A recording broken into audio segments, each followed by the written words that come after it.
ایران کے ساتھ جنگ جیتے ہیں 13% پوری آبادی کا، اور 62% جو ہے وہ لوگ یہ سمجھتے ہیں کہ ہم امریکہ سے یہ جنگ ایران سے یہ جنگ امریکہ ہار چکا ہے۔ یہ ایک بہت بڑا فگر ہے اگر مصطفیٰ اگر دیکھا جائے، اور خود یعنی امریکہ کے اندر کا یہ فگر ہے۔ تو یہ اس کا افیکٹ کیا صرف آگے آنے والے مڈ ٹرم الیکشن پہ بھی پڑ سکتا ہے یا مڈ ٹرم الیکشن پہ پڑے گا؟ پوری طور سے دیکھیں، امریکہ نے وہاں کی جو گورنمنٹ ہے، رہبر شہید ایک مرتبہ اپنی تقریر میں کہہ رہے تھے کہ جب یہ لوگ بولتے ہیں مرد آباد امریکہ، تو وہاں پہ مرد آباد امریکہ سے مراد وہاں کے عوام تھوڑی ہیں کہ وہاں کی عوام ساری کی ساری مر جائے، کوئی ایسی بات تھوڑی۔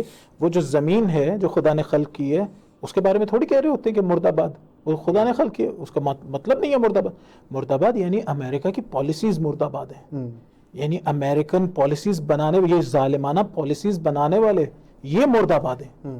ان کی فورن پالیسیز ہوں یا حتیٰ وہ پالیسیز جن کے ذریعے سے وہ اپنے ہی لوگوں پر ظلم کرتے ہیں اور استحصال کرتے ہیں ان کا، ایک لمبے عرصے سے دھوکے میں رکھا ہوا ہے انہوں نے اپنی عوام کو، یہ بول کے جھوٹ، مختلف قسم کے جھوٹ بول کے۔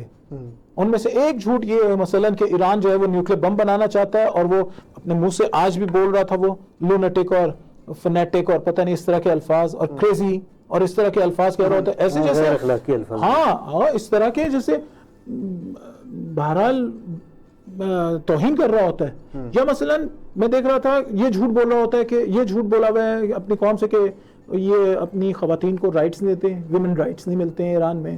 یا مثلا یہ جھوٹ بولتا ہے کہ ایران کے جو لوگ ہیں وہ رجیم چینج چاہتے ہیں، اور وہ لوگ جو ہے وہ مسالمت آمیز مظاہرہ کرتے ہیں، اور پھر ایران کی رجیم ان پہ گولیاں برساتی ہے اور 30,000 یا 40,000 42,000 لوگ قتل کر دیے۔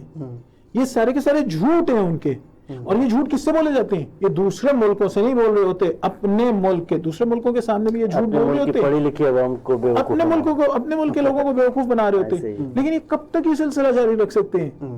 سوشل میڈیا کا زمانہ ہے، اصل خبریں غزہ کے بارے میں، فلسطین کے بارے میں کتنا سینسر کر کے رکھا ہوا تھا، دہائیوں وہاں کے مظالم بیان نہیں ہوتے تھے، لیکن الحمدللہ بیان ہوتے ہیں۔ تو میں یہ کہنا چاہ رہا ہوں آہستہ آہستہ یہ زمانہ آ گیا ہے کہ جہاں پر حقائق کو نہیں چھپایا جا سکتا۔ جب حقائق سے مطلع ہو جائیں گی اقوام تو پھر یہ ہوگا، تو پھر کیا ہوگا؟ پھر ہاں بیدار ہو جائیں گے۔ پھر کیا کریں گے؟ پھر یہی کریں گے جو آپ کو نظر آ رہا ہے۔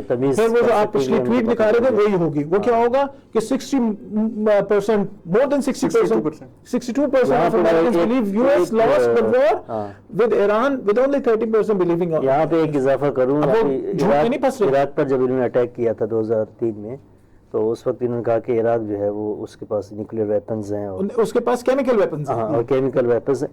حملہ کیا، اس کے بعد عامر میر جو ہے پاکستان سے آیا تھا رپورٹ کرنے کے لیے، خود اس نے یہ بیان کیا کیپٹل ٹاک میں کہ میں نے وہاں کے جو امریکن فوجی تھے ان سے میں ملا اور بات چیت ہوئی، ان سے پوچھا کہ آپ نے کہیں پر یہ کیمیکل ویپنز دیکھے یا نہیں دیکھے؟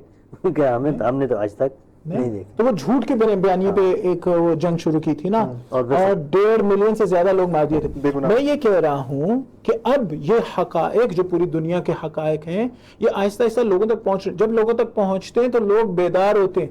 اس بیداری کا ایک ثبوت یہ ہے کہ اب وہ روزانہ بولتا ہے ٹرمپ کہ ہم جنگ جیت گئے ہیں، ہم نے ایران کی نیوی بھی تباہ کر دی ہے، ہم نے ایئر فورس بھی تباہ کر دی ہے، ہم نے ان کی قیادت بھی ختم کر دی ہے، اب وہاں تو کوئی بچا ہی نہیں ہے جس سے مذاکرات کیے جا سکے، فلاں اس طرح کی باتیں کر رہے ہوتے ہیں۔ لیکن اب اس کی یہ باتیں کون خریدتا ہے؟ کوئی بھی نہیں۔ یقین نہیں کرتا۔ جواب یہ آتا ہے کہ 62% لوگ کہتے ہیں کہ بھئی ایران جنگ جیت گیا ہے، تم ہار گئے ہو۔ میں کچھ دنوں پہلے دیکھ رہا تھا، ابھی جو جن زی ہے امریکہ کی، 74% لوگ ان میں سے وہ فلسطین کے حامی ہیں، اسرائیل کے نہیں۔